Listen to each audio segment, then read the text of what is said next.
This episode of the Wandering Aimfully Show, aka Wandering Aimfully the Show, aka Wayne Show, Wayne the Show. Is the show called we Wayne. discuss picking one name for the show. No, we talk about therapy. That's right. And I'm really excited about this episode because therapy is something that I'm very passionate about. Caroline's been through 3 therapists. No, I'm kidding. I just thought it'd be fun to say it that way. They keep kicking me out. No. So in this show, you are going to see us Or hear. / hear us cover a whole range of topics. I kind of lead off with my therapy journey and why I decided to go to therapy in the first place, and the different types of therapists that I've had and how they kind of the insights that I've gleaned from all of those. We talk about, has Jason ever considered therapy? We talk about, have we ever considered therapy together? The old couples therapy argument. No, I'm just kidding. No argument. But yeah, this is something that interests you because therapy can have a little bit of a negative connotation. Mm-hmm. We don't see it that way, and we discuss all of the finer points of our experience with it. And we hope that it brings you some type of enlightenment when it comes to therapy, whether it's something that you look for, or maybe you know someone who might need it. You could send them this episode or this show. Yeah, and we hope that it helps you prioritize your mental health, and hope you enjoy the show. Dive in.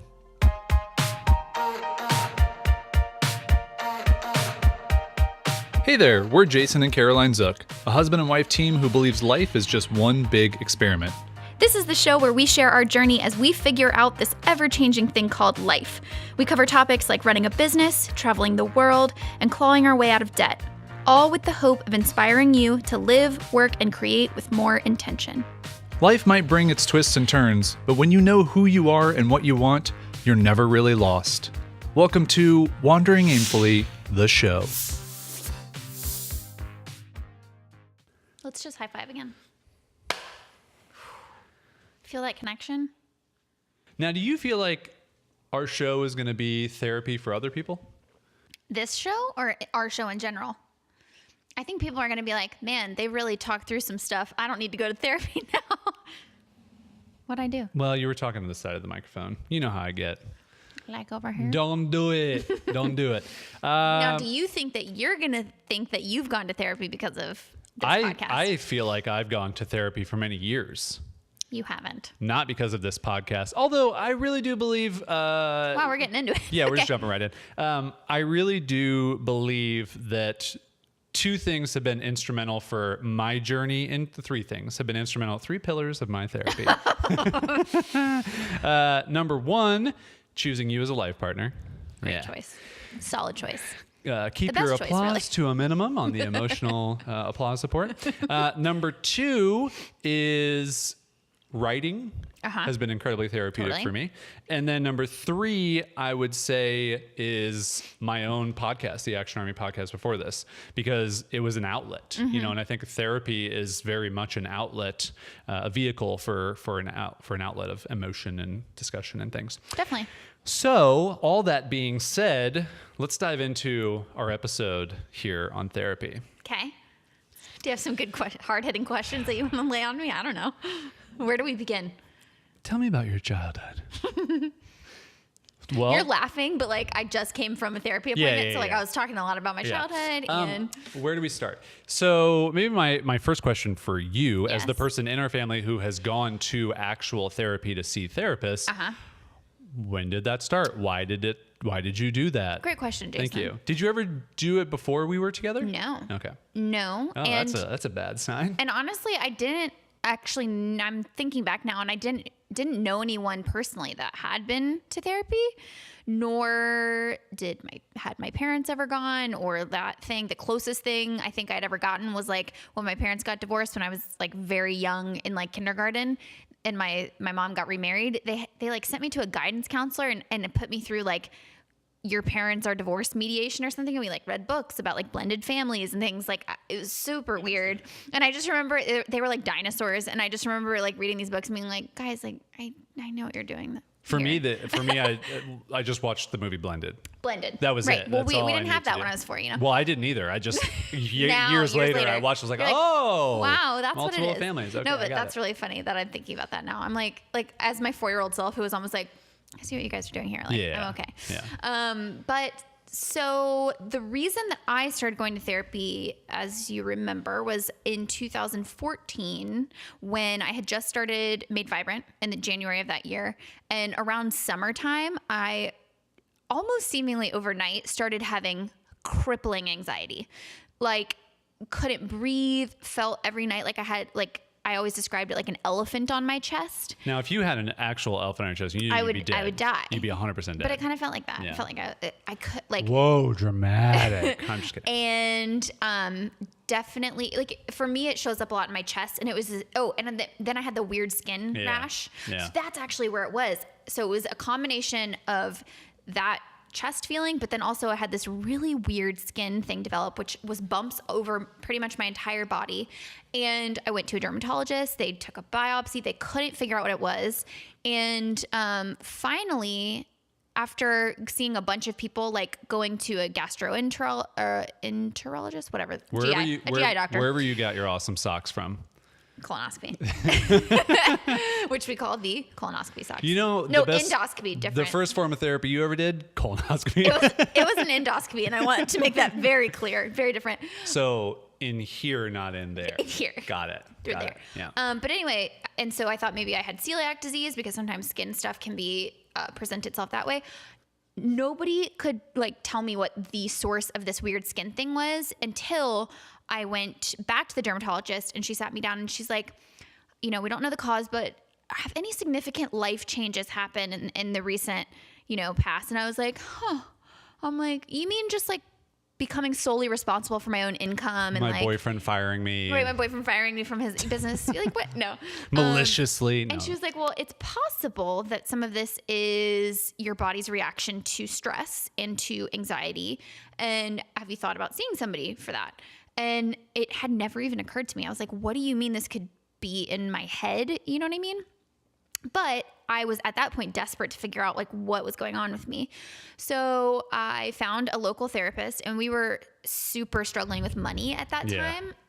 But I called this therapist, and she said she had some sort of kind of financial aid or sliding scale available. And so it still wasn't cheap, but it was something that you and I sat down and talked about it, and you were like, if there's anything that we should spend money on, it's your mental health. So, and I went to her only a handful of times.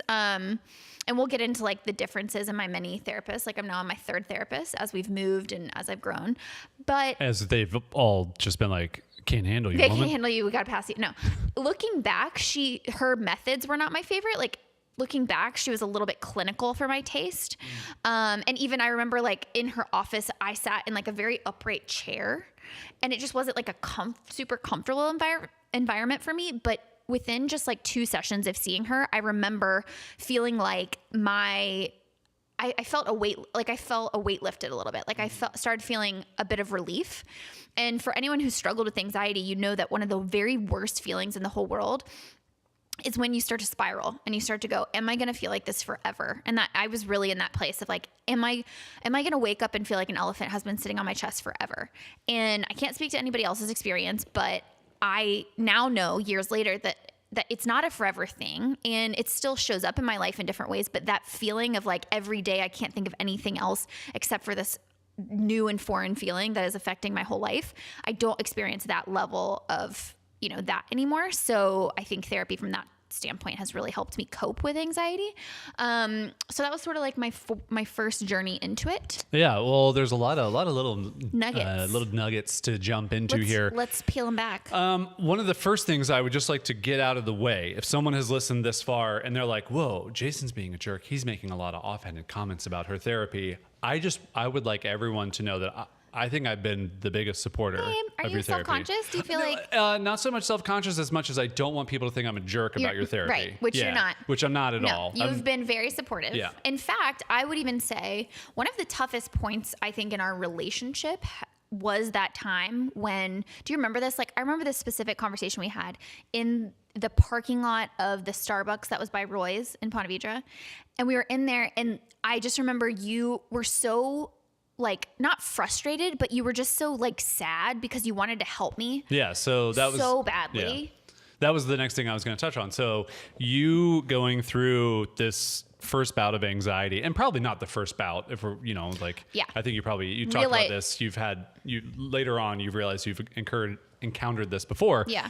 I have never experienced anything like that. I mean, truthfully, I think the most like mental to physical trauma I think I've ever felt is like before I played like my first game of basketball in high school. Seriously, that's like the only one that I can think of where you felt it in your whole body. I literally felt like I feel like more than sick, like not just like, oh, I feel nervous, but like I can't even do this. Like that's like the one first time. And then after that, like, I don't think I've ever felt it again. And I was going to say, being on the other side of, especially that very beginning of that journey, it felt very helpless. I know it felt super helpless for you, but as the significant other, as the person who cared so much for you in that time, like just watching you. And I remember going on walks, because we used to take an afternoon walk with Plaxico, who's down there, is just, you know, you getting out of the house and going for that walk was even challenging. And I just remember, like, is there anything I can do? Is there, like, am I doing enough? Am I saying the right things? Do I need to put a cold compress on your head? Like, what can I do? I didn't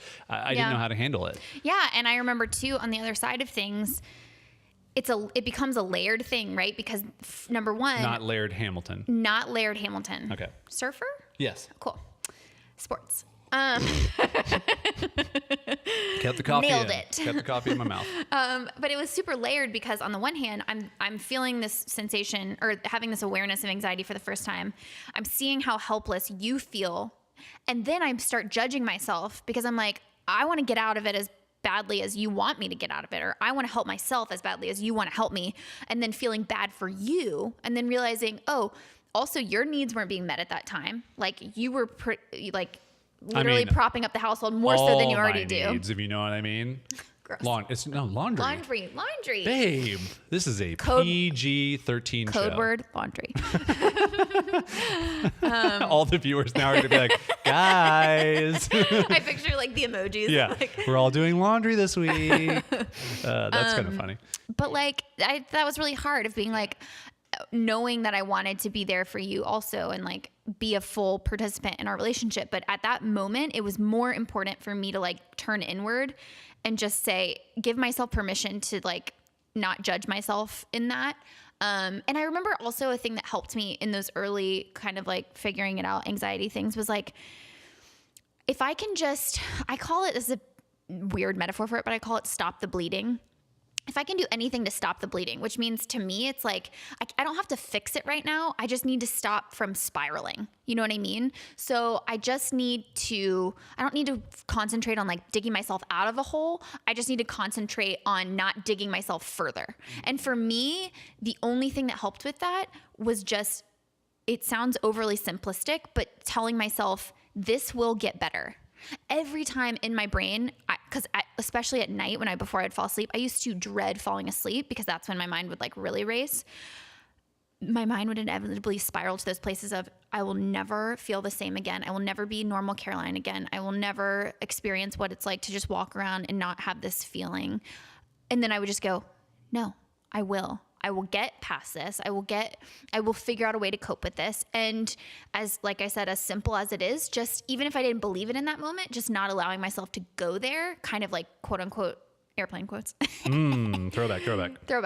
That allowed me to like stop the bleeding, stop digging deeper. And then I could like go and get help and go to therapy. And that eventually helped me climb out of that. Yeah, I wanted to share just specifics, because I'm a very practical person and transparent person. And I think the sessions were $100. Around there. Yeah, around $100.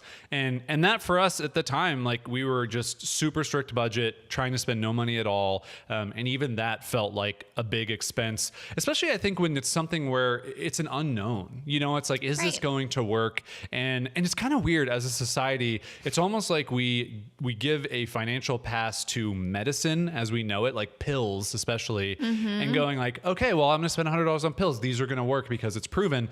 But it's not. I mean, and it's really interesting. I think we really shifted our mindset, I think, after that, and seeing the positive results of that. Even if it was incremental positivity, it was great that like you didn't have to get on some type of pill to cope with this. It was more, you could go and actually figure out like, what is the root of this problem? What is causing this? And I can spend $100 per, and I think it was twice a month you went?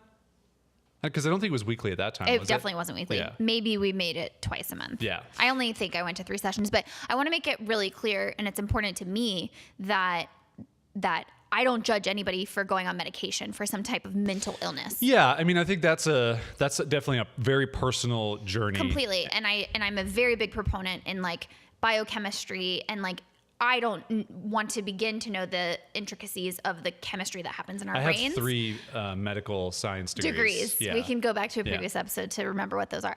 But I want to make that really clear that if there is no judgment of anyone who does decide that medication is the best route for them to get out of or help cope with whatever they're dealing with. For me, I knew that my struggle didn't feel like it was in a depression place where it was like, I can't, like I'm clouded. I don't feel like myself. It wasn't that. It felt like there were some deeper rooted things based around anxiety that I did feel like therapy was the best route for me. So it's completely personal, I think. And it's between you having that discussion with like the trusted professionals that you decide to see.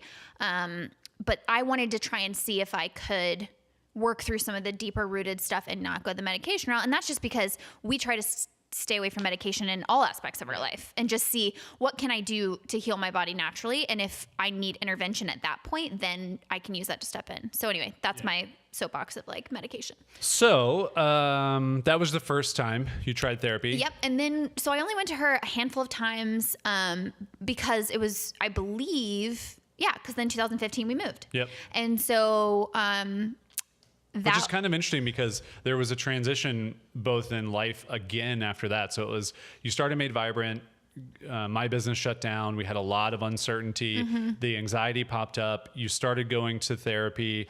Then Made Vibrant started as this like client focused business. We're doing client work, and you started making online courses. Yeah. And those actually started to make money to replace the client work. And it was really like, kind of like, the stars started to align in those things. And then we decided to move to California. So it was like all these things I think then led up to, I feel so much better. Like all the pressure is kind of moved. I will say that that wasn't just a stars aligning thing. That was, so during the time that I was making the shift from client work to product-based stuff, like online courses, I was recognizing that a lot of my anxiety was coming from placing too much weight on the expectations of other people. Mm-hmm. And if you have some like deep-rooted, like, I don't want to use the word trauma too lightly, but if you have like unresolved trauma around expectations of other people and needing to please people and needing to seek approval, and you put yourself in a scenario where your livelihood depends on seeking approval from people, seeking validation from people, it was just this recipe for anxiety.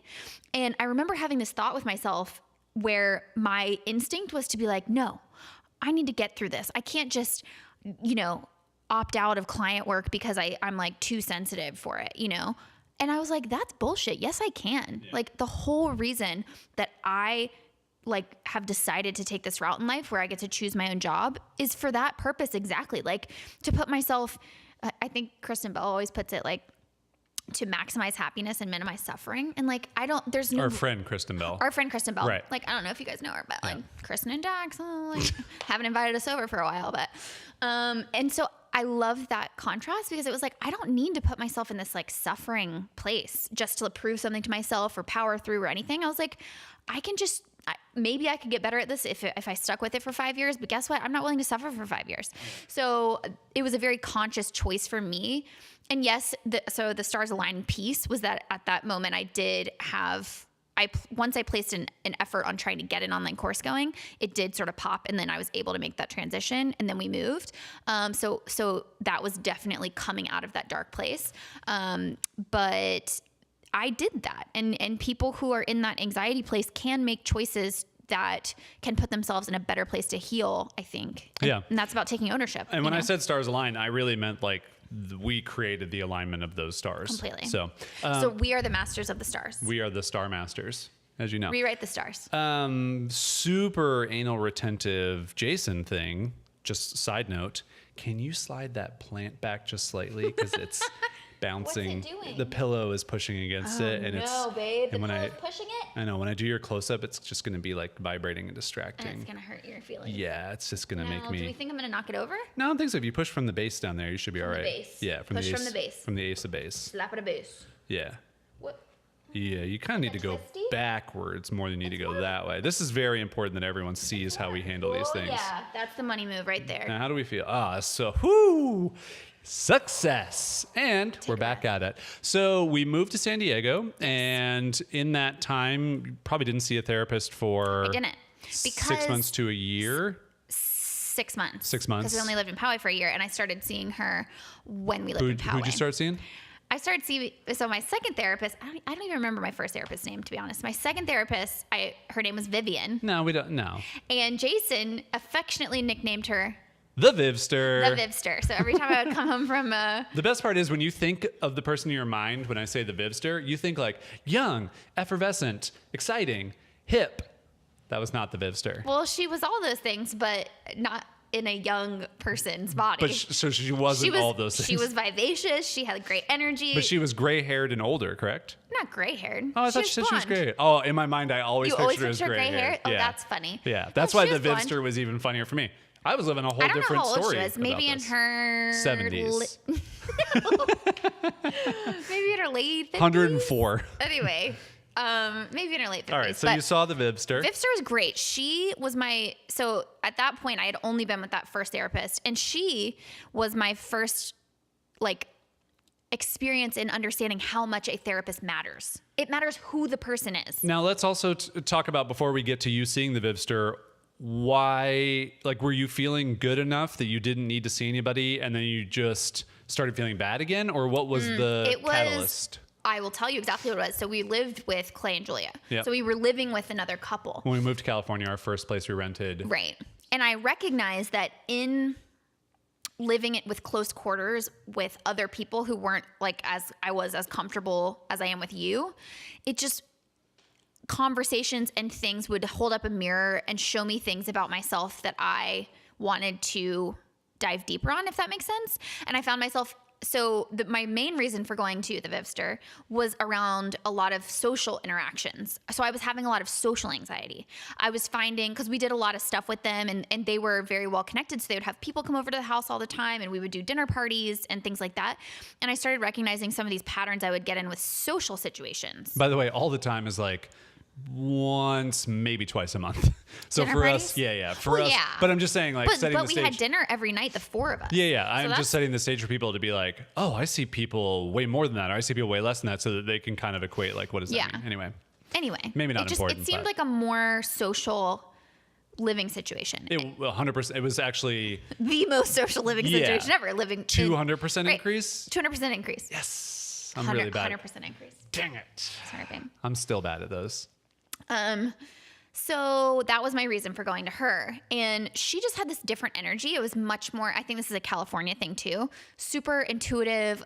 She was very artistic. She was based out of La Jolla. So she just had this cool artsy energy to her. This was just the general feeling. Yeah, that's the artsy energy feeling. Everyone at home, do this real quick. If you're listening to this on the podcast, sorry, we are, what would you say? This is kind of like walk like an Egyptian, except the hands are both in the same spot, and you're just kind of doing a little wiggle. So that's what we did. Yeah. And she was awesome. And I really feel like that was a positive experience. I still only went to her once every other week, but I did that for a good number of months. Yeah, that was a while. I remember. So it's kind of interesting. About 6 months, because the only reason I stopped going to her is because we moved. Yeah. It's kind of interesting, the difference between just your transportation to all these therapists. So the one in Jacksonville, Florida was an hour away. So it was a 2-hour drive. So that must have been interesting, because you had all this time to think about the conversation you're going to have and then unpack the conversation. Vivster was probably about the same 45-ish. Yeah, depending. I think I went down there with you once or twice, just because La Jolla is kind of a cool area from where we lived. And then your most recent therapist, which we'll talk about, I've driven you to every single one. So it's very quick too. It's 3 minutes away from our house. So it's just such a super weird random side. Yeah. Well, and also I think the closer your therapist is, the more, probably the easier it is for you to it's like anything, go. right? Yeah. The gym the gym is 20 minutes away. It's much harder to get to. But so I loved Vivian's energy. I felt I'm sorry, who? The Vivster. Thank you. Her energy, I felt like she really kind of understood me, and she helped me through a lot of those social anxiety things. Do you remember the biggest takeaway that you got from her? Because I have a biggest takeaway that I remember you getting from her. A couple of different things. I remember her specifically giving me this kind of like, I think I was telling her about a specific situation with a person, and I was expecting her to be like, well, you just need to work through it with X, Y, and Z. And instead she gave me a totally opposite answer, was like, sometimes you just need to give yourself permission to kind of put up your armor and just, you don't have to let that person into your life. You don't have to let that person affect your, like, you don't have to mold yourself to fit that person, basically. And just saying, like, there are going to be some people that for whatever reason you have to be around or whatever, and their energy is not serving you. And rather than trying to work so hard to work through that, you can just give yourself permission to be like, this is not a person that I need to give my energy to. Yeah. Is that what you were thinking? A little bit. The one that really stood out to me was the problems that another person has. I don't need to take on that guilt or that energy. Yeah. And I think that's been a big thing that we've learned about you. And that has probably just increased as you've gotten older, is your empathy and your feeling for other people around you. And you call it your exposed nerve, like that's how you are. And I think it's just like, it's almost like the nerve has gotten more exposed as you've gotten, and it's probably because there's a lot less social interaction. So, you know, that's how those things kind of I think it's coincide. also like, it's the older you get too, and realizing taking some of your walls down. And so it's like the more vulnerable you get, the more you're going to put yourself in those situations to be exposed. But it's so funny because we actually talked about that in my session today, was like, I still have work to do on that. I take on the discomfort of other people. Like, I'd rather, if you said something, you being a friend of mine, said something that hurt my feelings. My name's Roger. Yeah. You said something that hurt my feelings. Roderick. You said something that hurt my feelings. Instead of bringing that up to you sometimes and saying, hey, you said this. Like, I know your hair looks like crap today. Yeah, we know it doesn't, but okay. Of course not. Roderick. Yeah. You know, instead of saying like, Roderick, you saying that really hurt my feelings. Sometimes in that moment, I know you didn't mean it or whatever. In that moment, rather than have Roderick go, oh my gosh, I didn't mean that. I feel so bad now. I'm a bad friend. Yeah. I take on that for people because I want to spare them. And I think it's like part of the thing of being so empathetic is like, you want to spare other people bad feelings. So you choose to take on all the bad feelings yourself, and then you end up feeling bad. Right. So without even having the other person put that on you. Exactly. Which is like one of the things that I think came about during the Vivster days. I'm pretty sure it did actually, was you started to have the realization of like, I'm a bad friend. I don't text message my girlfriends, you know, whatever, and I don't reach out to them.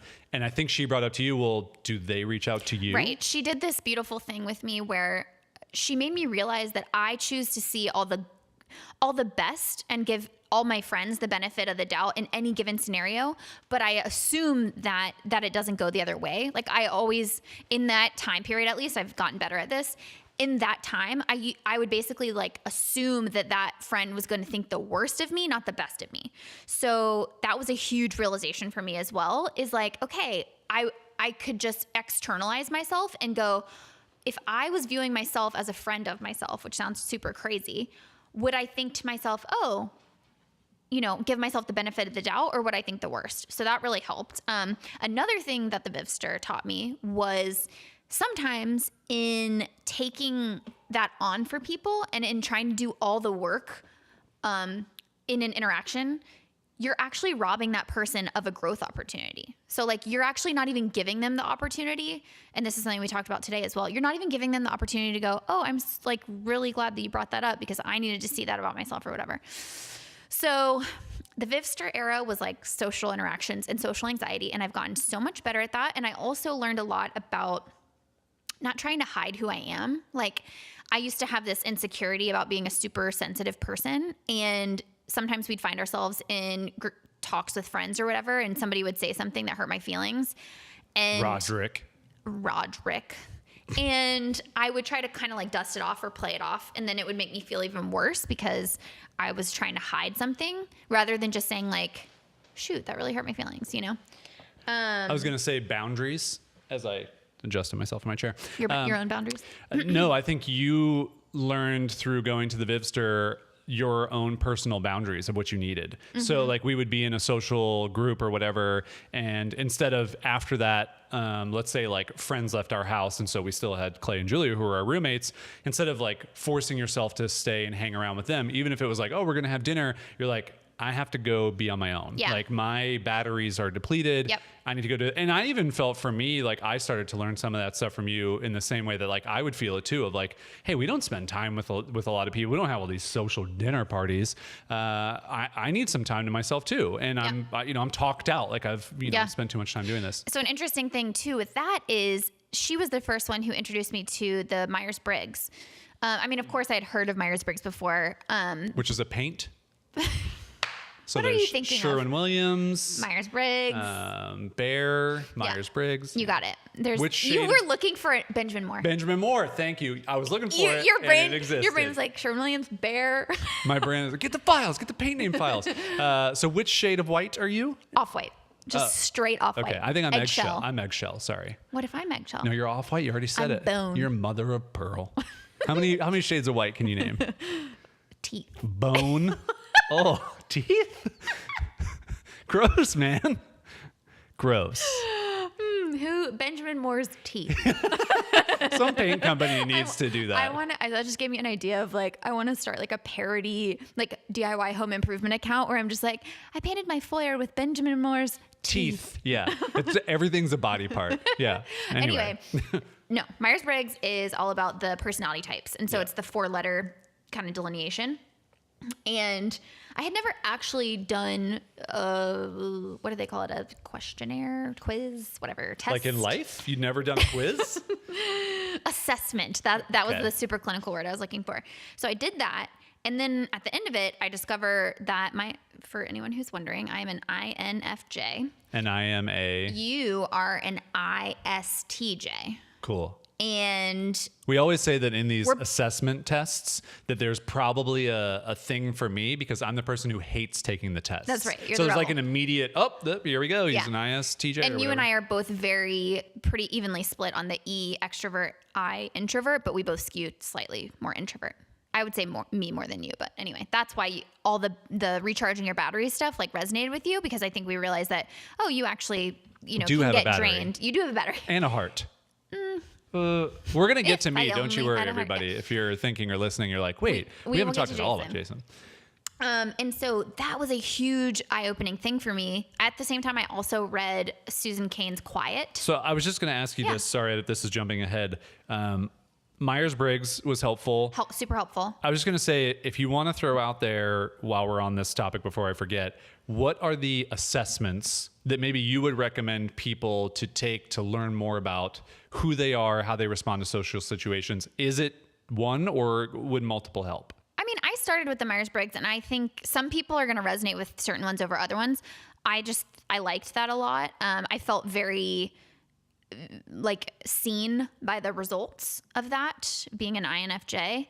And then I got to read up on that. And there's certain, I follow a Twitter account called INF Joe. And so he tweets things and every time I'm like, yes. So I don't know, it makes you feel like, oh, these things that I thought were deficiencies in my personality are actually show up in a lot of different people in the world. And it's just we all have strengths and weaknesses. We all have ways of seeing the world. And especially I think INFJs have this thing where we want to feel understood so much, but we don't feel like anybody really sees us or understands us. And just taking that assessment and knowing that about myself made me feel understood and not alone. And that was a really powerful feeling. So that was really great. And then, and Susan Cain's book, Quiet, about introverts was really powerful because I had never, my whole life, people had called me outgoing, gregarious, social, handsome, all the time. I get that. Yeah. Let's quit already. Golly, you know what I mean? Geez. And so I had always thought, I'm for sure an extrovert. And then when I read her book, which is now, I think the learning from that becoming much more pervasive where people know okay, it's not just socially, if you're loud or you're quiet, it's no. Does being around people drain you or energize you? And so it drains me. So I need to recharge. So that was a powerful learning for myself as well. And all of that was during the Vivster era. So then we moved again to Oceanside. California, about 45 minutes inland. Yeah. And the irony is that I'm pretty sure La Jolla would have been closer than from Poway to La Jolla. Yes. But just something about the upheaval of moving, I sort of felt like I had sort of run my course with everything. I think also moving out of having roommates was also, so it was you went to therapy for the social anxiety that kind of came up. I'm obviously just sewing all of these points together nicely into a crocheted mitten of your life. You're so good at metaphorically crocheting. Is that you went for social anxiety, and when we moved out of having roommates and got our own place, it was almost like you didn't need that anymore. You know, that kind of that problem went away, so to say. And so I think when we moved into Oceanside, it was like this, I mean, ironically, a breath of fresh air, because we lived 2 blocks from the ocean and we got a breath of fresh air every single day. Not that we didn't get that where we lived before, but it was just like this whole new kind of opening up. And I think that I even noticed for myself, like when we made that move, we were already really happy where we lived and we really love being in Southern California, but that presented us with like a whole new level of happiness and openness and just being excited for where we are, what we're doing, our life and everything. And I think there's a lot of things that go into that. And I think this is another part of our lives where like the stars aligned, airplane quotes.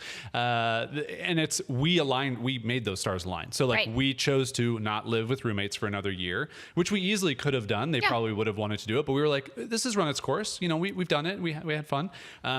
I had started the By My Future project, which was doing really well for us. Yep. And that was also meant that we weren't like as scatterbrained, like you were focusing more. Yeah, I had a focus. Made Vibrant stuff was going well. That was like right after Better Branding course got going and growing. And so I think we had a lot of business stuff in alignment. It was the first time I think we'd had any extra cash. We hadn't finished paying off our debt completely by that point, I don't think. I don't think so either. I think we were close. Yeah. But everything just, again, like kind of came into alignment. So it was like, oh, don't need the therapist anymore. Yeah. And I think that that's been a recurring theme throughout the multiple therapists that you've had now, because I was actually thinking about that before we started recording this. I was like, I wonder if you feel like there were things that happened that you stopped therapy in your life, or if it was a move that stopped it. Because for me, I look at it as things happened in our life and you kind of accomplished what it did, but the move was also part of it. So I don't know if there's a 50-50 answer. If I'm being honest, I think it's a separate than both of those. I think that doing the deep type of emotional work that it requires to like go and expose yourself every... Yikes. Yep. To emotionally... Caroline did a, just for all the podcast listeners, she did a, what would you call that? A trench coat? Like a... Yeah. That was what the move was. You had nothing on under the trench coat? Nothing on under the trench coat. But I think to emotionally expose yourself, you know, every other week at that point, like it's draining and it's a lot. And sometimes it brings up shit that is really hard for you to see in yourself and work through. And I think that because there was no like immediate pain point at that point, like I had kind of healed it a little bit. It was easy for me to like go, okay, I actually don't need this in my life. If I'm being honest with myself, now having been with my third therapist, who I love even more, I can totally see the value in going to therapy, even just as a maintenance practice, you know? Not that I think you have to, but I think, and not that I think, like, I think I'll get to a place where I'm not going every week for maintenance, you know what I mean? But I think just checking in, by the time that we've moved through a lot of the stuff that we've touched on, I could see me going once a month or once every other month. Well, that's kind of where you are. Yeah, so we're still at every other 2 weeks. Yeah. It was just because she was out for a while. Yeah. But so anyway, getting back to the third therapist. We hadn't actually gotten there yet. So we moved to Oceanside. Great. Didn't have roommates. The Vivster. Sorry, I had to let you go. Hopefully she's still doing her thing. She might be 110 by now. She probably she has all kinds of Goldens. Remember, she had just lost her last Golden, and then she got a puppy. I don't remember that. Oh yeah, I do remember the puppy. Got a puppy. Yeah. So anyway, we moved to Oceanside. We lived there for a year and a half, and then no therapy throughout that time. Nope, feeling really good. Yep. Moved in here where we currently live in Leucadia, which is just down the road from Oceanside. Yeah. And then so we had just moved in November, and then that's when December hit, if you recall. After November? December hit? No, I'm saying the knowing December. You know what hit in December, which I think I can talk about now. Go for it. But so my mom was diagnosed with breast cancer. Right at Christmas, like 2 days after Christmas. And so I was in this weird headspace between Christmas and January where it was all just sort of a blur. Like I was like, what does this mean? How do I process all of this happening? We were just getting information about like what her medical status was going to be. Does she need surgery? All of that. So I don't want to reveal too many details because I think it's her personal kind of business, but it was early stage. So I think that's probably the biggest question people have is like, how serious was it? It was early stage, but it was definitely a shock to the system. And I think in the early days of it, I was trying to pretend like I had all my shit together. Like I was like, oh, I've been to therapy, so like I know how to process things like this and everything. And then it just all hit me where I was like, I'm trying to hold this all together. Like I felt like one of those like Stretch Armstrongs that has like all of their Stretch Armstrong. Yeah, like things. And I'm trying to like hold on to everything at one time and like be there for my mom and be there for my family and try to act like it's not killing me. And then it just all kind of like hit me, and I was just very volatile, like emotionally volatile for a while. Like I would, no, not you. Like I would have days where like I would talk to my mom or something would hit me and I would just be wiped out for the whole day. And it became clear to me that in order to work through some of that stuff, I should probably find another therapist. And so I did a bunch of Googling and I learned my lesson. I was like, I'm going to go with somebody who's local, like very close by. Did my research, and that's another topic which we could probably talk about at the end of like, how do you even find a therapist? Like, how do you know that you're gonna like who you find? My approach is cyber stalking. Deep cyber stalking. So I did. Now we're all really good at this, by the way. That's what I'm saying. So like, why not? So I did a deep dive, like Googled, found a couple of different names, spent like an hour one day trying to find them on Instagram and things like that. And so my current therapist, we call her Dr. Annie in this house because everyone has to have a nickname. I don't think she's actually has like a PhD. Like I don't think she's a doctor. I think she does. A licensed marriage and family counselor, but to us, she's Dr. Annie. Yeah. And because she's very wise. It's like a what do they call it? Emeritus. I don't know what that is. Anyway. Yeah. Are you just making things up? I don't know. I'm just saying Latin words. She's like a maritime. But I remember finding her on Instagram and I saw a couple photos of like her going to a yoga class and her like posting a photo of Brene Brown's book or something. And I was like, she's my people. Yeah. And from the very first moment I walked into also her office, she had just moved offices, very stark contrast from the sitting upright in a like wicker chair. Her office had this like beautiful velvet couch and it had a tree right outside and she had like a crystal in the corner. And I was like, got it. Now Vivster's office was kind of in the middle of those two, wasn't it? Yes. Wasn't great, but wasn't clinical.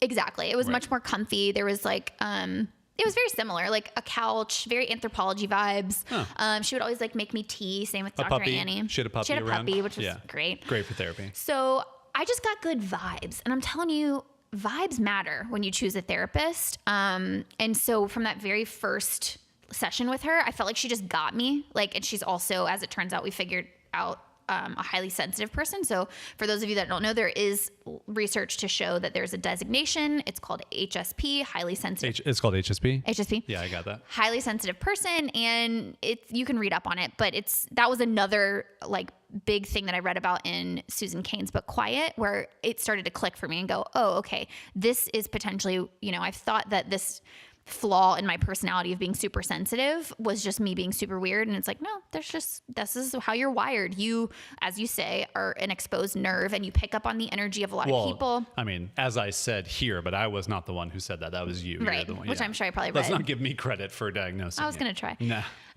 So she does a special type of therapy, which I did not know about. But she explained it to me when we went in with her, and I was a little bit apprehensive at first. It's called EMDR. I have the electromagnetic dynamite. I'm going to read it because I'm going to get it wrong. It's going to sound way more clinical and scary than it is, but it's called eye movement desensitization and reprocessing. Whoa. Which sounds like I picture like electrodes going on my brain. It's not that at all. It's just this like kind of therapy that was developed where you are basically, I hold these little like buzzers in my hand where it's just a light that goes from my right hand to my left hand. And you're like one of those kids at the rave party who like throws the light around and like, how did he get in his mouth? I have no idea. You know what I'm talking about? No. Really? Oh, yeah. Okay, there we go. I want to make sure. There it is. Now she's doing the dance, everybody on the podcast. I did not know what you're talking about. Yeah, now you got it. Just picture like it's because I never went to rave parties. In a trench coat, wearing glasses. And he's got two little glowing lights that he's like throwing around, like he pulls them behind his ear and then out of his mouth. No, for me, that was at like the roller rink. I never went to a rave, so like people. Well, I didn't go to a rave either. I just meant a party where there was a lot of things glowing. Okay, just so we clarified. Sorry. Okay, so back to your eye. Oh yeah, eye so that's what glowing EMDR is. game. But anyway, it sounds way scarier than it is. It's just a way for you to focus on this like external stimuli while you kind of I'll just tell you what it is. I don't know the science behind it, but you pick out something that is sort of disturbing to you whether it's through memory or something recent, like something that came up that felt very emotionally. Roderick, right. Or for me, it would be like my mom's diagnosed with cancer, and here's how it made me feel. Okay, so we went from I tried to make it light, and then I brought it back to the real, and then you kind of allow your brain to take you back to all the associations that come from that. And I mean, it's cliche, but inevitably you find yourself in these childhood memories of things that stick out to you about needs that potentially weren't met or things like that. And so it sounds, like I said, scary, but it brings up so much enlightenment of why certain things are very emotionally charged for you. And then you're allowed to, she kind of leads you through this practice of kind of rewiring certain beliefs that you have about yourself based on those experiences, and allowing your more kind of formulated adult brain to kind of integrate those more, raw memories. And man, I'm good. And again, I'm probably butchering the science. Like Anne's probably listening to this, and she's like, "Come on, man." Does Dr. Annie listen to our podcast? And I told her we were going to do an episode, and she's like, "Would you mind if I listened to it?" And I was like, 100%. I'm like, "Can I say your name?" She's like, "Please do." So she's like, "Unless I suck," and then please don't. Yeah. Just wait. We're going to get to the rest of this. So it's Anne Robershaw. Shout out to you, Dr. Annie. She's not a doctor, but she's our doctor in this household. And so anyway, it's been really amazing. And as it turns out, of course, like I went for my mom, but then, I've gotten this whole rich thing of just ways to process different stuff. So it's my mom, it's my dad, it's relationships I have socially, it's all these different things that I've come to learn about myself that I now it's our relationship, so she's the best. Yeah, I was going to say, it's kind of interesting. So when you first started talking about going to see Dr. Annie, I just love that we call her Dr. Is that I think when you look back on the different therapists that you saw, is that you went to all of them for a separate reason. And so I think when someone might be thinking about like, oh, well, do I need to go see a therapist? It's almost like, I don't think therapy for one part of your life can solve the situations that come up for you in other parts of your life, especially for someone like you, where things can really impact you differently at different times. So there were probably some social anxieties that came up in 2011, 12, 13, but they didn't hit you like they did in 2015. And there were probably some family things that came up at those times, but they didn't hit you like they did in 2017. Right. And so I think it's, you go and you see a therapist based on all those things, and you probably need somebody different, or you might need someone different for all the different things. But I think like what you're saying, you kind of have to be ready to, you kind of, I think, need an awareness of those things in order to heal those parts of yourself. Right. But maybe therapy will bring some of those things up. I think what we do in this household is you try and get me to help you as much as possible, only to realize that's a futile effort. I do my best. You're woefully unqualified. For like a month or two, I try my best. You do great. You end up miserable. And then we get you into therapy and we're back on track. So my question to you, now that I've been yammering on about my therapy journey, is what is it like from the outside looking in, being a partner of somebody who is trying to work through stuff in therapy? Can you tell a difference? Do you find, like, I assume people might be wondering, like, do we talk about my therapy appointments? Like, what's that kind of like? Yeah, I have always looked at, number one, mental health as such a thing that we should all take care of. And it's interesting. We'll get into, I think, my side of this. And it's not that I think I am more mentally healthy than you. It's that I think I just handle mental pressure differently. Totally. And so like I'm a compartmentalizer, but I don't think I do it in an unhealthy way. I think I used to do it in an unhealthy way, and maybe I do it in an unhealthy way. I don't know. I don't see anybody about my stuff, so who knows? I'm sorry, what? I don't see about my stuff. Is that, I think we just process things very differently. So knowing that in our relationship from the very beginning, I mean, our relationship almost didn't make it. So we realized that we just were. Why is that, Jason? One of us is a little bit more handsome than the other and got compliments all the time, leaving the other one feeling very self-upset, if I'm being honest. No, I think there was just a big disconnect from how we both handled emotions and showing our emotions and talking about our emotions. And even to this day, I mean, my body's like rejecting talking about emotions. I know. I see you with your jokes, but yeah, it's my body is rejecting. But no, I mean, very early on, it was just we were long distance and you needed me to kind of fill up your bucket, so to say, especially because your job sucked at the time. And I just at the time was a very like closed off. I was hardworking. I didn't have a lot of extra time. And so I didn't know how to make the space and the time necessary to be like, hey, I love you. How's your day going? What's going on? Like, tell me about it. And I think in your words, like emotion and positive emotion did not flow freely from you. And I think we both know why that is and where that comes from, which I did know a little bit about at the time, but like that is a way of you had developed that mechanism as a means of self-protection. So I didn't fully understand that at the time or what that meant. So I just took that as, oh, he doesn't like me as much as I like him, or he's not capable of giving this amount of expression, affection, emotion, and that's going to become an issue down the line in our relationship. So we might as well just break things off now. You would have missed out on this. I know. No, the show is what I'm saying. I know. Yeah. That you would have missed out on this show. So getting back to your original question though. I mean, I think, always saw mental health as an important thing, willing to help you work through in any way possible, but knowing that I was very limited in my toolbox of being able to do that. I have my own stuff, as you just mentioned, and at some point in life, it'd probably be worth me going to see someone to figure it all out. I grew up without a father, then had a couple of stepdads, and it just wasn't great. And there's a lot of little nuances and things in there. The one stepfather I did have was not a great guy, and so there's memories there and things there. And there's even like, I have some strong walls of time where I don't even remember things. Which to me is like a very powerful indication that your psyche is protecting itself to a degree. Sure. And look how I turned out. Kick-ass. Kick-ass. So let's not mess it up. But anyway, my own limitations and knowing those limitations was, hey, let's get you to go see somebody. I can't do this for yourself. And obviously you can't fix it yourself. So that first bout of anxiety, I mean, I just remember, like I said, being super helpless. And when you went and when you came back, I remember the first time maybe or two that you went, I don't think you felt like it was really doing much, but from my standpoint, it was a world of difference because it was like every night you couldn't fall asleep. Every morning you didn't want to get out of bed. It was really hard for you to focus, get work done, do anything. And then that started to shift and that started to change. So in my mind, it was like, oh, hey, like put that in the memory banks. Like this is a helpful thing that works. And so as time has gone on, when you went and started seeing the Vivster, to me, that was the best thing that you could do because it is same pattern. Like we would talk about the issues that would come up, in the social situations, how to handle them, how to deal with them. I would give you the best feedback I possibly could. I would try and support you the best I could, but I would run into like, I'm out of tools. I've tried my love hammer. I've tried my thinking screwdriver. I don't know. But I tried all those things and it got to a point where it was like, hey, I think you should just go see someone.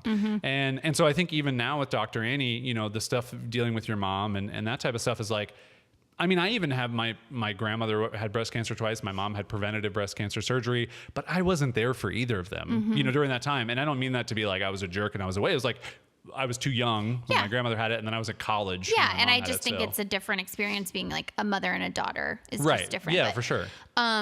So anyway, getting back, like wrapping up my entire thesis here about how I deal with your therapy is that I just think it's for anybody out there who might be in a similar relationship with a partner or somebody else, and you're feeling like you don't give or you can't give enough because you don't have the tool set. That's okay. Like I never punished myself for feeling like I couldn't help you. Instead, I just said like I'm doing everything I can, and then I let you know that because I think that's a big part of this too is for you to understand like, hey, I'm tapped out. Like I've done everything I think I can do. I'm happy to keep supporting you in whatever way I'm trying to do that here now. But I feel like we might need to escalate this up the ladder of people who can handle this. And not to mention in a relationship, if you're trying to seek healing from your partner, like I just feel like that could be a recipe for disaster because inevitably you're going to set an expectation for them that potentially they don't have the tools to meet. And then that's going to create resentment and it's going to create, tension and those things. So I think one of the healthiest things I could have done was seek that elsewhere. And then I'm interested if you think, I'm realizing now as you're saying this, because I think you've had it like rough. I mean, everyone has it rough, I think, growing Everyone, up in everyone different has relatives. their own shit to deal with. Everyone has their own shit to deal with. However, I think you have had some shitty circumstances to deal with. And I think if anyone could benefit from unpacking some of those things, it's you. However, I'm curious if you think that your position or your openness to therapy has softened because you've seen me, because of me just being a very emotional, intuitive, sensitive person who likes to communicate about feelings all the time, / seeing me go through therapy and seeing what it has done for my understanding of myself. Do you think that your position has softened over time in terms of like, I know that if the version of Jason that when we first started dating, I would have said, hey babe, think you should go to therapy about this. Well, I wouldn't have phrased it like that, but hey, do you think you might want to go to therapy about this? And I think your reaction would have been, no, I don't need that. I'll never go to therapy. Versus now, I think you have expressed more of an openness towards it. Yeah, it's interesting for me on the openness / willingness to go to therapy. I mean, I think like, when we first started dating, I just would have been like, no, I don't want to do it. But here's the interesting thing that I have always thought about with therapy, and it's why I've never gone. It's twofold. I did talk about this in the beginning, my 3 pillars of getting through stuff. And I don't necessarily think that those things have helped with the deep-rooted stuff. But I do think, number one, all of your going through therapy and just being a more emotionally aware and in tune person has been like my mini therapist in our relationship, right? And so I think that's been helpful in that respect. I think the other thing, and maybe this is just like what a drug addict says, where it's like, I don't think I have a problem. I know. I knew you were going to say that. But I will say that like, I know that I could be more emotionally open toward you. I know that there are some physical triggers that I have, one being holding hands. Mm-hmm. It just like, I get a visceral feeling like in the hairs on the back of my neck when I hold someone's hand. And it's because of a situation that I had with a stepfather when I was younger. And why not deal with that? Well, it's because I don't hold many people's hands. So it's like, it doesn't come up very often. And it's gotten to a place with you where it still affects me when I do it, but it's not to a point where it was when we first started dating, where like, it literally felt like a tingle up my spine. Right. In the beginning. And I think my response to that would be that your indication that that is something that is worth exploring is that visceral response. Right. And it's that, you like without like putting that on you, my perspective is that permeates the way that you show up in all kinds of different situations that you don't possibly understand at this point without diving deeper into it, that I don't even understand at this point. But I think it colors the way that you show up, like those interactions that you had as a kid color the way that you show up in the world. And I always think that understanding that is helpful. And then I also think like, now having experienced the benefit of like some of these very emotionally volatile feelings and having those soften and having some relief from that type of physical response, I would only want that for you. Not just so that I can hold your hand more, because like we've made peace with that in our relationship, but because that, or, seeing something on TV or hearing a relationship, or like things where your body just, I see your body literally shut down because of whatever that interaction is that you saw that takes you back to a place that I don't even think you consciously know, but I think your body takes you back there. No, I mean, like a perfect example was we started watching the I, Tonya movie, and I was like, I can't watch this. Yeah. Like it made me feel sick to my stomach. Yeah. The interaction between her and her mom. And not because of the acting. And not because of your mom, because your mom's amazing. But no, yeah. And I guess the reason why I've never kind of stepped up and said like, okay, I'm going to go to therapy too, is just because I don't ever think about it until it's something in the moment.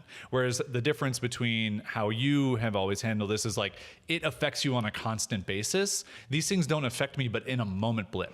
Yeah. And I don't think it's ever to a point where, at least I don't feel like it is, where it's like, it's an unhealthy burden on you that these things like trigger me or make me feel a certain way. No, but if I'm being totally honest, this is not the place to do that. I wish you wouldn't. I really wish you wouldn't. Yeah, not on this show. No, this is the Liars podcast where we lie about our feelings. If I'm being totally honest though, I think that in a partnership and in a relationship, if one person is willing to go there, I totally understand where you're coming from of it affects me because I'm more sensitive and I don't have the part of my brain that compartmentalizes the way that you do. I kind of need to do that for myself, for my well-being. But I also do it because I think it makes me a better partner. It makes me a better person in our relationship, having a deeper self-awareness. And if I'm being honest, like, there is a part of me that's like, if I'm willing to go through those emotional trenches in order to be a better partner to you, I think it's only fair to ask that, you know, that you would be willing to go through those emotional trenches to understand a better self-awareness of yourself and how maybe you could be a better partner to me.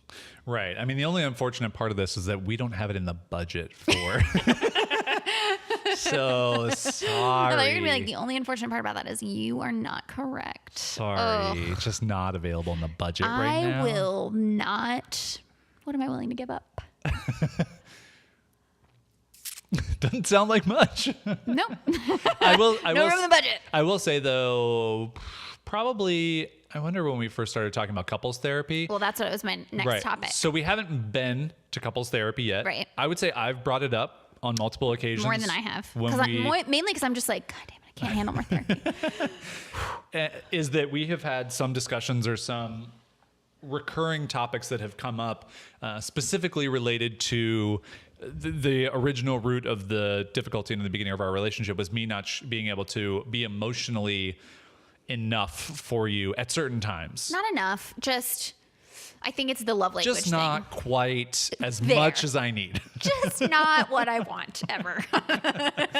Yeah. No, I'm very careful to use that word because I know how powerful it can be. It's, and also I think that's a good topic for like couples therapy potentially is like clearly in the phrasing of that, you know, recognizing that that could very easily make you feel like you're not enough for me. And how does that present itself in our relationship and whatever. And I think the thing you're bringing up is in every relationship, I think there are a couple big differences that like revisit time and time again. So we've worked through nearly everything, especially the insignificant stuff of like, oh, you don't do the dishes right or blah, blah, blah. Like that's Not enough stupid laundry. stuff. You got to do more laundry. More laundry all the time. Laundry every day. Can we do laundry 3 times today? I'm so sick of doing laundry. But wait, you're actually sick of doing laundry, though. I am. Not even the metaphor for a sex that we're talking about. Sexy For all the stuff. kids at home, sorry about that. Yeah, don't listen with your kids, guys. Actually, that's why we use the metaphor. No, but like, you know, there are just we've kind of after 8 years of being together, we've dealt with. You didn't round up this time. Nope, just went with 8. We've dealt with all of the like silly stuff, and I feel like the only things that have sort of settled out are the things that there are just a few things where it's like we both can't seem to compromise on that because it would require like a tremendous amount of like changing who we are. Right. And so I think even just to get into that, because listen, we're in the honesty circle here, you know, with friends, is that you read the Love Languages. Is it a book? Yeah. Okay. I didn't know if it was like, because I know there's the quiz or I thought it whatever. would maybe be like an Instagram account. No. I didn't know if it was just like a website with like a thing and then you take the quiz. I think it was written in like the 80s, actually, 90s. But anyway, we found out through that, because I took that assessment, I didn't actually just fall into a category, Good job. was that I show love through acts of service. Yes, meaning big one. doing the laundry as often as needed. This time we're talking about laundry. Actual laundry. Yeah. And like making biscuits. Making coffee in the morning. Coffee and, you know, straightening up the house or whatever. And you show love through emotional ways. Words of affirmation Yeah. and physical touch. But it's both how we show and how we accept, which Yes. is kind of the interesting thing. So, Well, that's the thing is I think the crux of the book is like you often show love the way that you hope to receive right. love. And so that's the only part of our relationship where I feel like we have just gotten to like a fork in the road and we can't figure out how to get in the same lane. Like we always depart and go different directions. Well, actually, I would kind of disagree with that because I feel like the love language, No, I'm kidding. the love language thing, I feel like we've found a way around it. Like it still comes up from time to time when I'm being less thoughtful about it.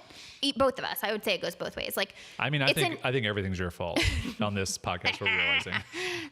funny joke.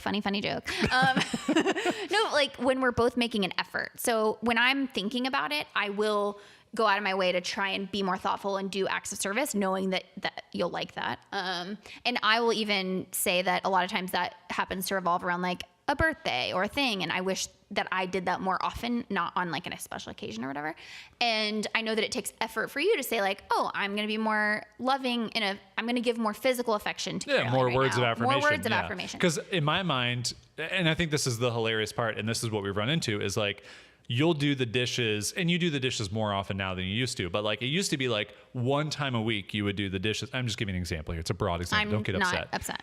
Because it's the truth, and the truth is not upset. I'm not upset. Is you would do the dishes like once in a week or whatever, and you would feel like that filled up the bucket of Jason likes acts of service. And in my mind, it's like, okay, great, you did it once, but like, could you do it again? Or could you stop putting your plates on the counter or whatever? And then from my side of it, it was like, I told you looked beautiful like 3 Thursdays ago. Like, come on, man. Like, I filled up that bucket. And you're like, nah, man, you put a drop in the bucket. And what's interesting about that is that in both scenarios, we both had to learn to acknowledge when the other person was going outside of their comfort zone to be thoughtful. Right. So it's like, it doesn't matter if you think it's ridiculous that doing the dishes one time a week is like so woefully like not as much as a person should do it. We'll see how the folks at home feel about it in the comments. It was more about the recognition that, oh, she tried. And same with me. Like, you'd be like, oh my God, why didn't you acknowledge that I just told you like beautiful that one time? And I'm like, because it's like one time in like a million years, and those types of feelings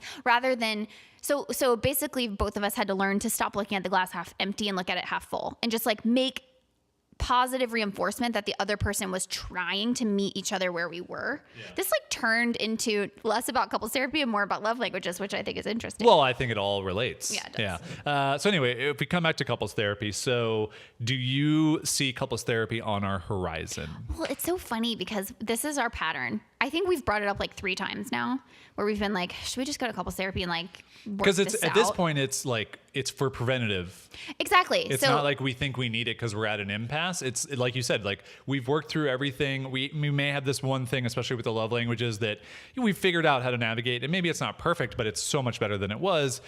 And I think it's at this point, it's like, well, do we do this because we want to just prevent anything in the future? Yeah. And we know people who do that. And I think it's just a matter of trying to decide if that fits into our lives. Right. Like it's never coming from a place of like, there's damage here and we need to heal it. It's like my whole theory on being in a committed long-term relationship, read a marriage or a committed long-term relationship without marriage, is like, so often I've seen people who get divorced because, and this is just my personal theory, that I feel if you take 2 individuals that are on like parallel paths, we're changing all the time. And so like, you're going over here and you're going over here, and there comes a point where sometimes you can if you don't check back in with each other, I think there comes a point where you can kind of, your paths strongly diverge.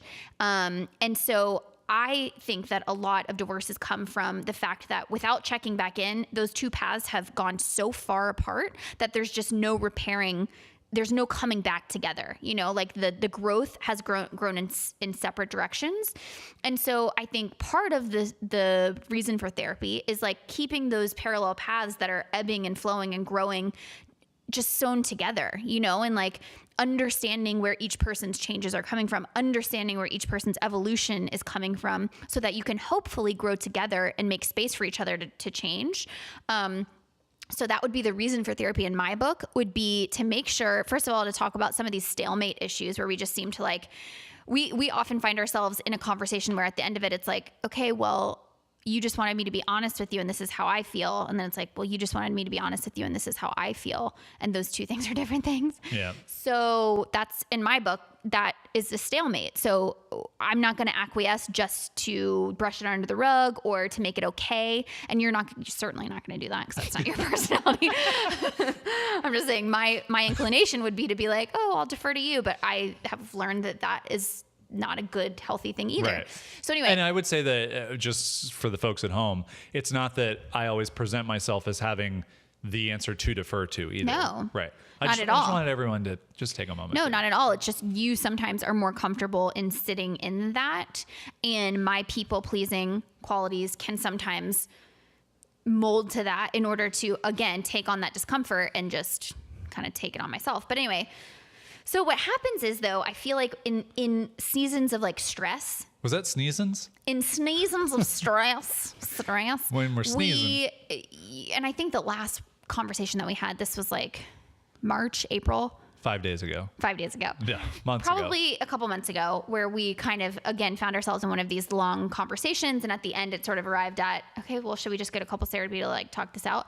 But what happens is we always, like, by the end of that long conversation, I feel like we've communicated to the brink of, oh, okay, now we're okay. Like, we can sit with each other's differences. You know what I mean? Well, and I think one of the things that we, and you brought this to our relationship, I didn't have this, is that like, you just continue to talk it out. And you don't go to bed upset. You don't go to bed with things unsaid. And listen, we've been together for 8 years. So certainly there've been a couple occasions here and there where we haven't fully fleshed it out and we've gone to bed and things they've been at a stalemate, if you will. But it's not like dishes were broken and we slept in different parts of the house and all those things. Because we can't afford it. We don't have the budget to break any dishes. And again, my personality is like, I feel it in my body when something is unsettled. And so, let's say your Myers-Briggs teeth. In my teeth. In your Myers-Briggs teeth? In my Myers-Briggs teeth. So I'm always pushing for closure. So I'm always like, okay, can we just like reach a point of closure? And if you're in a place where you're like, no, it's fine, and I know you're not fine, I'm still going to keep pushing until we get to the heart of it. And so that to me is part of what being in a committed relationship is. It's like staying there in the place of discomfort until you arrive at a place where you both feel like you've been heard and you've been seen and understood. So do I think that we could benefit from couples therapy? Absolutely. Because I think anytime you have a third party who can navigate, and they might be able to see things. And that I've we always can't. said it as like translating between the two of us. Exactly. Yeah. Like it's like an interpreter. Right. We're just speaking different languages is the best way to, to bring it up as a metaphor. And we need someone to mediate in between. But the irony of the whole thing is like, do you want to translate your husband's words in Google? It's like, yes, please. God, Google Translate. If you can come up with a male to female. But the irony of it is that I think we are so good at communicating. Well, I think core tenet of our entire relationship is over communication. I think that's how we've been able to work together for years. I think it's how we've been able to stay together for years without, not a single yelling match ever. Yeah. Not a single dish broken, as I just said. And barely any nights gone to sleep where we felt like things were just not buttoned up and kind of fixed, if you will. So yeah, I kind of see it the same way. I know that we hit these points, and it's usually, if I had to say, like every year and a half or so, it's like when we get to this like breaking point of a conversation where there's just not a good enough closure, at least where we both feel good. And breaking point probably isn't even, it's like sort of it's dead a stalemate. end. It's a stalemate more than a breaking point. Yeah. We see these differently. I see some breaking points. Language. But, until those things, like the time between those things gets shorter, I don't necessarily see it as such an important thing that we need to do. And I think just being open to it, like part of like just the conversation of couples therapy alone for us, I think is in itself a little bit of couples therapy, which is kind of weird. And I think like Dr. Annie or somebody else would be like, but like, I feel good that we at least talk about it. And I actually feel good for myself personally, patting myself on the back that I've not just said it, I've actually been open to it. So I've actually said, we've been having a conversation, and I'm like, I'm willing to do it. Like I've looked some people up, like let's go and see somebody. And if you're committed, like we can fit it in the budget. Now a therapist for me, I just don't see it fitting in the budget. Like I just don't think we have a room line item for it. Very funny. But I do think that I wanted to say something to that, which is, again, I think it is so huge in a relationship where whether you are the person that maybe is more comfortable with therapy or less comfortable with therapy, having that partner who's at least open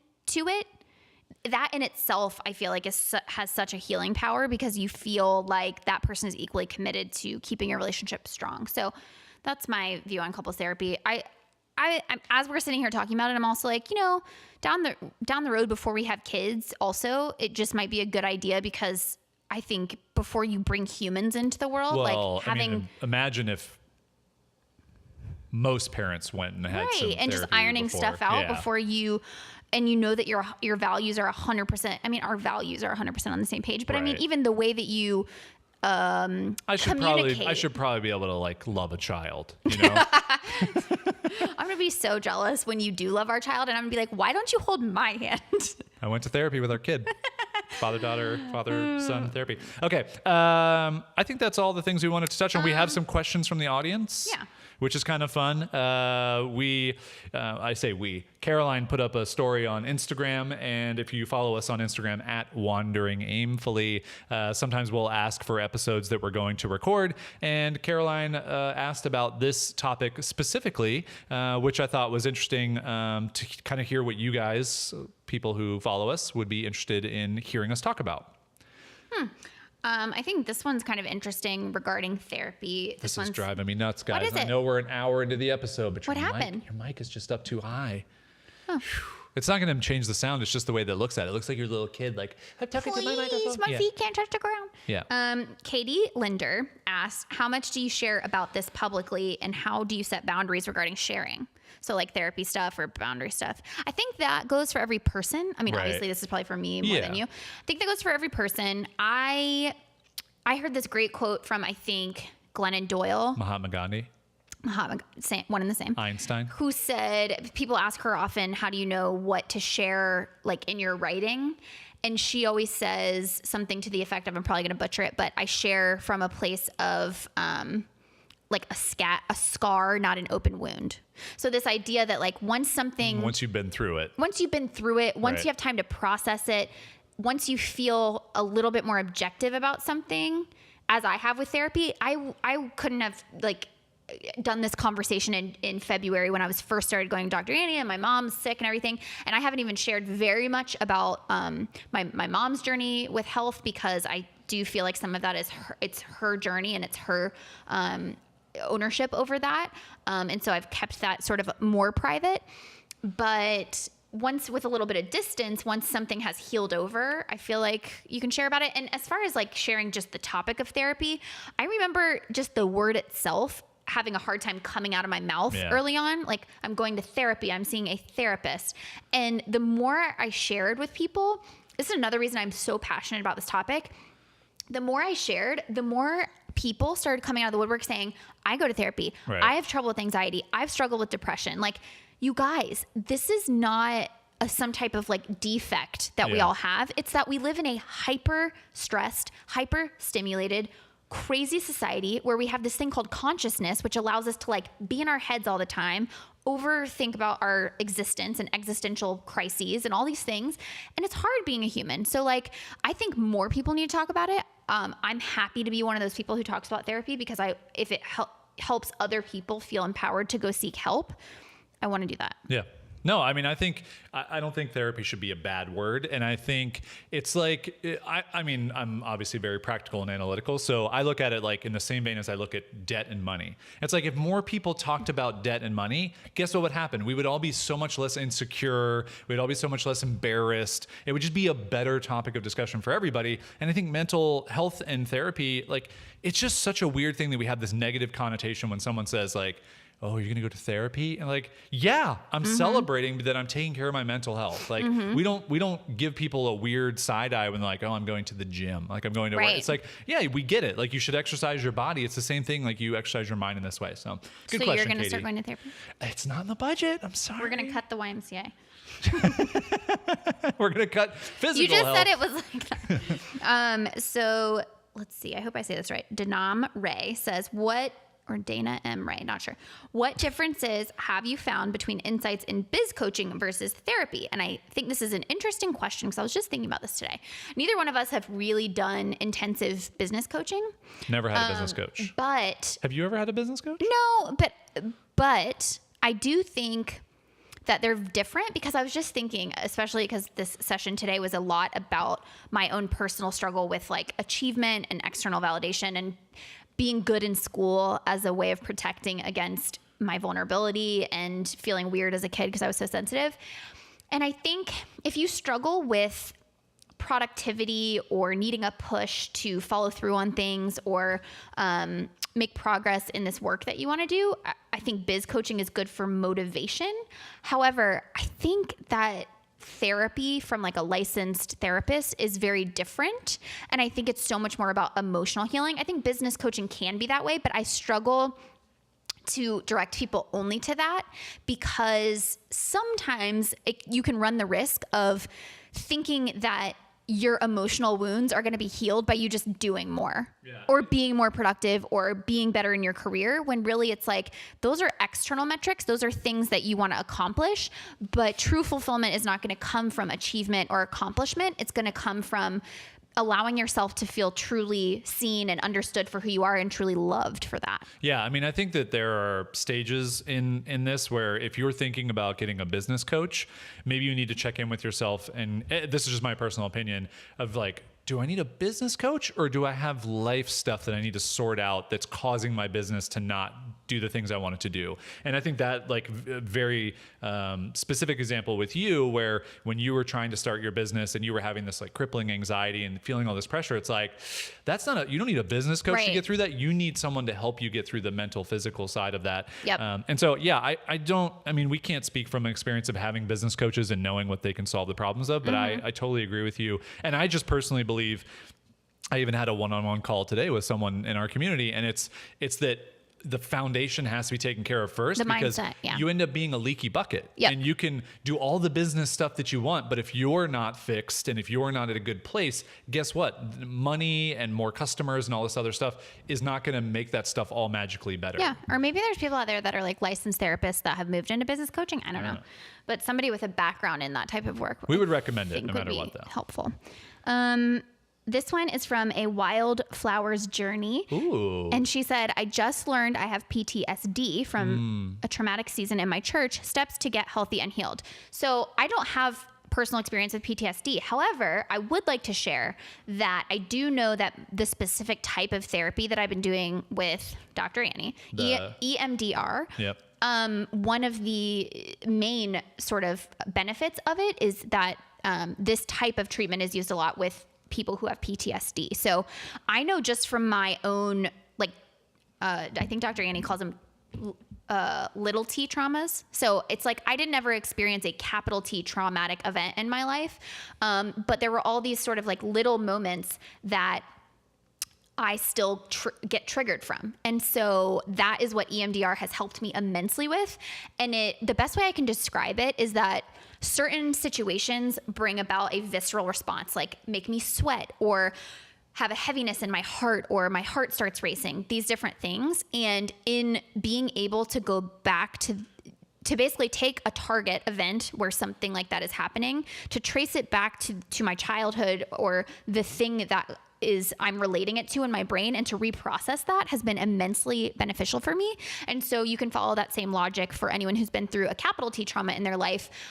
If they have things in the present that are bringing them back to that traumatic place where they're just stuck.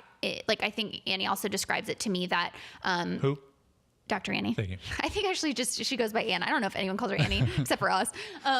But sometimes those things get stuck. So it's just sort of like, if you picture your neural pathways, like you just have this event that has not allowed you to fully release that and process it. So my only piece of advice would be to definitely see somebody about it, because they're going to help you process something like that that healing totally is possible. I would look into EMDR, even though it sounds scary, it's not scary. And I would find a therapist that you really trust so that you can start to reprocess some of those events. Or you could just get those light up things that you throw back and forth. the neon glow sticks. I don't recommend that. I was going to say, interesting that the little T, big T, the fact that she said it was a PTSD with church. Little T. Why is that little T? Little T. Oh, T's. Interesting. The cross. Interesting. I just thought that was kind of a weird thing that happened. All right, let's take one more question from the audience if you have one. We kind of already answered this one. That was from Latasha. How do you prioritize mental health as a couple business partners?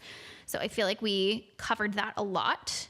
And then Rachel said, do you advocate for daily routines? And if so, what are your personal essentials? So I kind of think of that as like healthcare, or healthcare, self-care, like, and prioritizing mental health. Do you have any daily routines that contribute to your mental health? Yeah, for me, definitely. I noticed a couple years ago that I was waking up and feeling like a ripple effect of negativity at a time in my life when everything was going really well. So this was right after I launched By My Future, and that gave us like the biggest influx of cash we'd ever had. It was an idea I really loved. We were living in this amazing place. We had these fun roommates, and like, our relationship was in a good spot, and it just felt like everything should be aligned, but I felt out of sync throughout the day. And it wasn't every day, and it wasn't to the point where I was like, I think I need to go see somebody. It was more like, what am I doing that could be contributing to this? And what I figured out through process of elimination was every day I would wake up and I would grab my phone. And if you're listening to this, I'm picking up my phone so you can see that.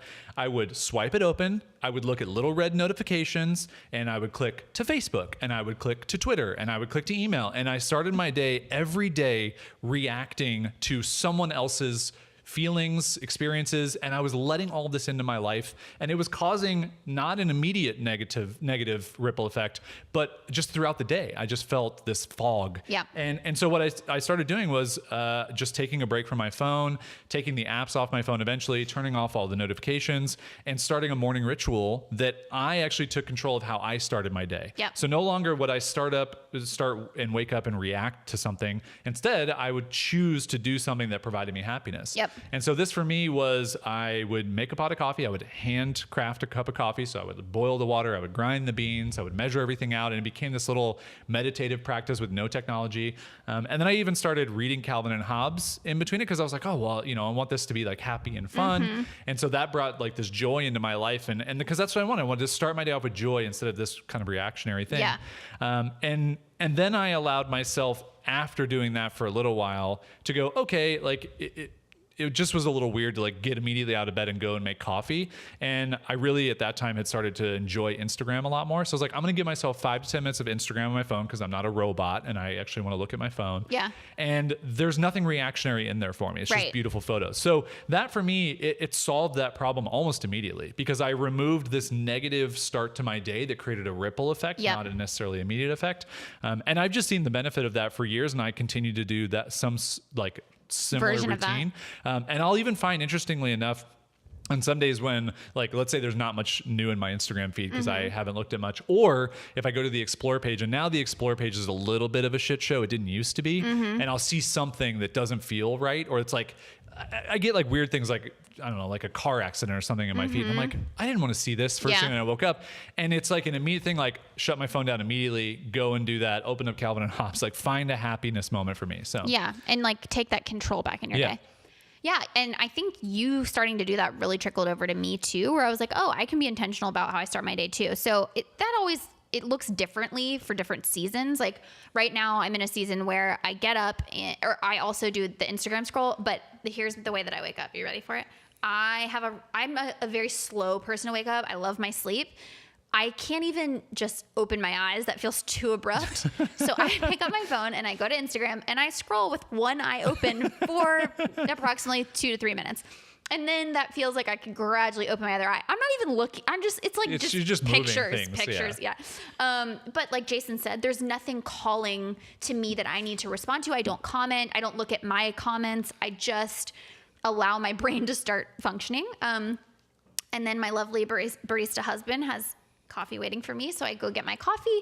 And my thing lately is just giving myself an hour to do whatever I want to do. So if lately it's been just choosing YouTube videos. And the thing I like about YouTube, which immediately it sounds like, oh, you're just like watching TV in the morning basically, is that I can choose like what emotional state I want to be in. So if I want to be in a curious place, I can watch something interesting that's about something I didn't know about. If I want to be in a motivated place, I can watch business people that I follow that get me motivated for the day.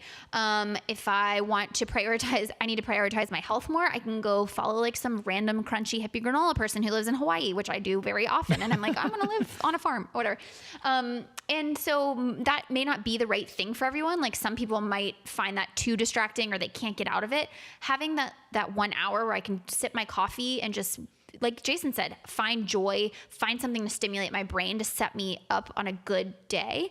That's what I love. And if I catch myself trying to go to something like Twitter or whatever, I don't do that. Sometimes I'm weak and I'm like, oh, I want to know what's going on in the world, but I have to catch myself. And then another thing I would say, just in general to prioritize my mental health, is like we don't typically have our phones attached to us at all times. Yeah, I rarely have my phone. So people I know will walk around the house with it or will just like have it in their hand or have it in their pocket. And I have found that keeping it, like having it be okay to be away from me. Like I probably check into Instagram. I mean, on a heavy day, Airplane quotes. maybe like 5 times, but on a light day, maybe not at all. So I've really trained my brain to not constantly go back and seek that validation, and to leave it on my desk or to leave it on the coffee table. Sometimes I lose it. I'm like, where's my phone? I view that as a good sign if I've been able to lose my phone. And that helps me stay in control, so that if I'm responding to comments or I'm interacting with people, it's on my terms and it's not that I'm reactionary. Yeah. I think that the interesting thing when I first posted this morning ritual, when I wrote an article about it, and the Business Insider shared it, and like 1 million people saw the article, which was kind of fun because I was like, oh, this is a great article for people to see, unlike the other dumb stuff that's been reposted. Was that a lot of people commented like, I don't have the time to do that. Like I don't have 10 minutes to handcraft coffee in the morning. You don't have the time because you don't make the time. That is the truth. You have the time. Get up earlier. If you want an hour of self-care for yourself every morning, guess what? Wake up an hour earlier. You can find the time and you can invest the time to take care of yourself. So I just think that's a really important distinction. Totally. I would say the other thing that I would challenge people to do if you're listening to this, and maybe if it's therapy is not a thing for you, like you don't feel like you have any of that stuff, but you do feel like you have a negative attachment to your phone a little bit, take a break from it. We need to do Turn a whole off one on notifications. phones. Absolutely. Set the do not disturb time on your phone. You can set that, like there's a little hack for you. You know, number one, you should do it throughout the evening so you don't get buzzed and woken up by it. But even throughout the day, you could set it for a couple hours throughout the day, then you won't get the notifications, or just leave the phone in a different room like you said. So there's a whole episode there. But the reason why we have our phones near us while recording is because we have a segment on this show. Yes, we do. And that segment is called Wiktifui. We're working on an acronym. We Googled that for you. We Googled that for you. It is something that we have looked up and that we are pretty certain the other person doesn't know anything about. Do you have one for today already? I figured you but didn't. we do one an episode, so it's your turn. Oh, okay. I just didn't know if you had one. I have a couple. Oh, cool. All right. So I'm going to take the lead today, and I am going to present you with my We Googled That for you and for you at home. Yes. Caroline, have you ever heard of widdershins? No. One of these we're going to do, and it's going to be something obscure, and be like, I actually know what that is. All right. So in the Wugtafi, as we like to do, you now have to... Widdershins. Widdershins. Can you use it in a sentence, please? No, this is not the spelling bee, unfortunately. Okay, but is it Widdershins, one word, or is it one word. Widdershins? One word. I was going to Widdershins. make up like shin splits. Nah. Widdershins. Widdershins is a rare skin disorder that occurs when you eat too much cheese. Wow. That's where I went. That's where you went with it. Widdershins. White cheddar cheese. It's specifically white cheddar and cheese. It's from the Swedish meaning white, which is widder Yeah, okay. Yeah. shins. Widder shins. And does shins mean cheese? Nope. It means it only shows up on your shins. Okay. How'd I do? Oh, man, you were so Closely wrong. far. Widdershins, not a cheese disease, is a term meaning to go counterclockwise. What? Who Can knew? you spell it? Widder, shins. And the earliest recorded use of the word, as cited by the Oxford English Dictionary, I don't know, it's like, who knows of that thing, is from 1513, a translation where it found the phrase, "Abased I walks, and widdershins start my hair." I'm sorry, what? In this sense, the to start widdershins means to stand on end and to go in an opposite direction from the usual. I literally just had a moment where I thought I was like dying because I didn't recognize you were saying words anymore. Where you like said that phrase and then you were like, to start, widder. I didn't sound like an old lady. You did in my head. Maybe. I just, like Vivster? my brain like It was zoned like out. Vivster read No, that. but my brain was like, you're not saying English anymore. Okay, Yeah. so it just means to go the opposite direction of normal. In the very beginning, it meant to go the opposite direction. It later was translated to just mean going anti-clockwise. Yeah, I get it. Yeah, But the it's the origin same. comes from like just like Going the the opposite of. direction. Yeah, widdershins. Widdershins. Man, Guys, this whole day just went to widdershins, you know? I don't think that's correct. Maybe not. I don't know. This is the second time I've looked at this word The other day Babe, being the that's a first good time. one. Thank you. That's we a Googled fun that for one. you. Widdershins. This is not always going to be word of the day, but some days it will be. And now you have Widdershins that you can take to your friends at home. It's funny because most of the ones that I have, like you can tell I found myself down like a deep 26. hole of like weird things that the human body do. And yours is like weird phrases that nobody knows about, which I like. If you guys want to support this show, it's there's a couple different ways that you can do that. Number one thing we haven't really talked about much yet is you can sign up for a Wandering Aimfully membership. We have a monthly membership where we provide business therapy to you. No, not really. It could be that for you if you're looking for a community of awesome, like-minded people who can help you do something with your business, your life, maybe achieve a goal that you've been trying to accomplish and you just haven't been able to get it done and you needed some accountability. Yep. We also have a ton of resources that can help you do. Yep. So with the membership, you get access to all of our courses, our software products, the community that Jason mentioned, and then a custom private dashboard where you can navigate basically all of our articles and all of our resources based on whatever you're trying to accomplish in your business or your life. And we open up memberships once a month for 1 week only and for 30 spots only. So if you want to make sure that you know when the next membership opening is, then get on the email list. Yeah, you can go to wanderingaimfully.com and it should be very easy to find the membership. It's wanderingaimfully.com/join, but there should be some different places you can find it. And if it's not open, then as Caroline mentioned, hop on the email list. And also, if you want to support the show, maybe you're already a member, or maybe buying a membership isn't your thing. We need to come up with a word for listeners.